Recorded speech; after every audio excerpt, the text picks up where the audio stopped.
Complex sa Quezon City bilang bahagi ng seguridad sa ikatlong State of the Nation Address o SONA ni Pangulong Ferdinand Marcos Jr. ngayong Lunes.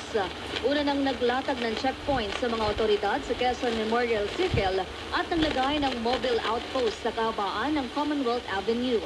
Para paigtingin ang police visibility, ipinosisyon ng mga pulis sa bawat kalye malapit sa Batasang Pambansa Complex.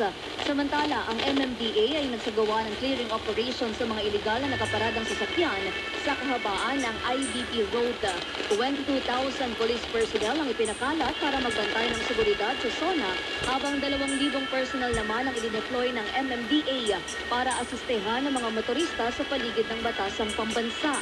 Patuloy din ang pag-iral ng gun ban sa Metro Manila na nagsimula noong Sabado at magtatapos mamayang hating gabi.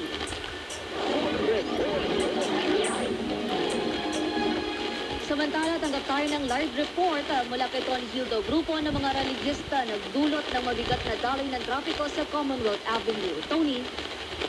Yes, sa higit 100 grupo ng mga reliyesta ang nagsasagawa ng kinosprotekta dito sa may bago dumating ng Diliman Doctors Hospital.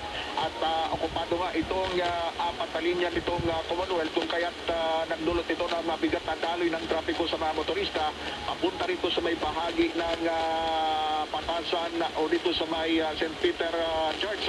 Ang grupo ng mga reliyesta hindi na pinapayagan na makalusot